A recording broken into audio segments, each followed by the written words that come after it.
A seduction. The prisoner of the mind. It doesn't matter if it's 3 a.m. or noon on a Tuesday. What matters is what's happening inside your skull. The endless loop of what if I'm wrong, is there a better option? Did I miss a risk? That voice, persistent, sticky, and infinite. You are standing at a crossroads, but instead of taking a step, you are busy mapping the intersection. You analyze the asphalt, the wind, and the angle of the sun while life simply passes you by. You are not broken. Your indecision is not a character flaw, and your analysis paralysis is not stupidity. You are simply using the wrong tool. You are trying to hammer a nail with a violin. You are trying to grasp the chaos of life using logic, a tool designed for order but powerless against the flow of reality. Logic is the map. Intuition is the compass. You've spent so long staring at the map that you've forgotten where north is. Chapter I. The Monkey and the Sage. Imagine an old mountain hut. Inside, a sage sits in deep meditation. Outside, a rabid monkey runs circles around the hut, clashing brass cymbals and screaming. The sage is your intuition. The monkey is your rational mind. The problem is that you lack intuition. Everyone has it. The problem is that you cannot hear the sage's whisper over the monkey's racket. Logic is linear. It needs time to calculate the trajectory of a strike. Intuition is quantum. It sees the entire picture instantly. In battle, in business, and in law of moments of truth last fractions of a second. While the mind builds charts, the opportunity vanishes. Gut feeling is it mysticism. It is your brain processing millions of micro signals, a partner's tone, a shadow of doubt, the scent of fear, faster than you can translate them into words. The freeze frame technique. When anxiety rises, stop physically, move not even a finger. Say firmly to yourself, quiet. Like a command to a dog, shift your focus to physical sensation. Where are your feet? Feel the weight of your body. This momentarily mutes the monkey and gives the sage the floor. Hara, thinking with the center. In the West, we say, I think with my head. In the East, the samurai said, I think with my hara. The hara or tendon is the center of gaiety, located 2 inches below the navel. When you live in your head, you're like an inverted pyramid, a massive weight of thoughts balancing on a thin neck.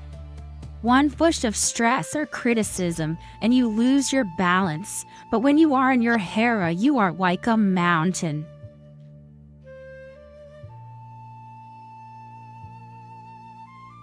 Your body knows the truth before your head can invent an excuse.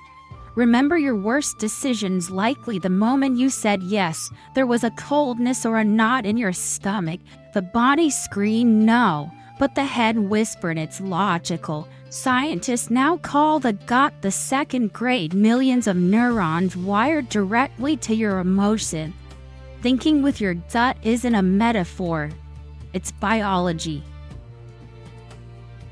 Chapter 3. The demon's voice. First, the spirit's whisper. How do you tell true intuition apart from fear or greed? Remember this rule. Fear is loud, intuition is quiet. Fear is a dramatist. It spins tales of catastrophe and argues its case. Intuition is succinct. It doesn't debate or threaten. It simply states a fact. Don't go there. This is a lie. Call him. It is the difference between a screaming seagull and a road sign. The seagull wants your attention. The sign does not. It simply points to where the clip is. The temperature tests. Hot thought, excitement, anger, greed belong to the ego. Icy thoughts, panic, paralyzing shred belong to trauma. Tool thought, fight bratty, simple facts. Poets reasit truth is always rude, temperature. Chapter 4. Mizuno Kokoro mine like water.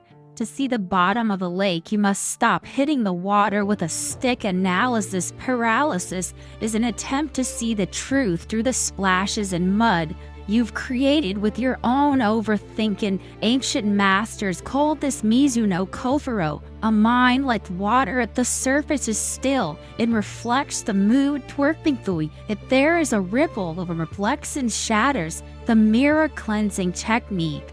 When stuck, declare what our truce with the problem, engage in mindless physical labor, wash dishes, polish shoes, or dust the sills. When your breathing becomes whiffing, the right answer won't float to the surface on its own.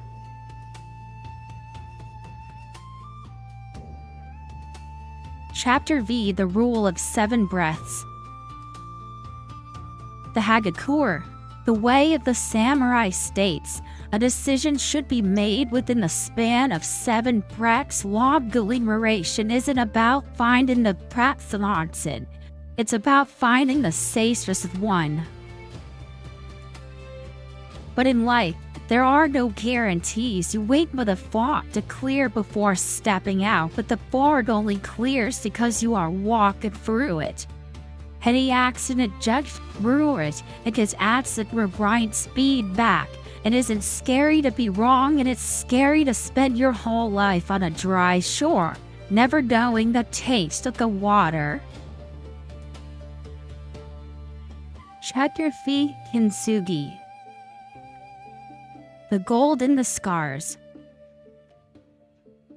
We fear intuition because we fear mistakes.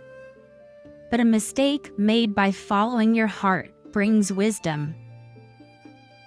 A mistake made out of fear brings only bitterness. In Japan, broken pottery is mended with gold. Kintsugi, making the cranks its most beautiful feature.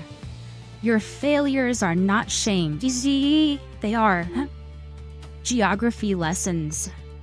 Kintsugi. Now you know what the swamp smells like.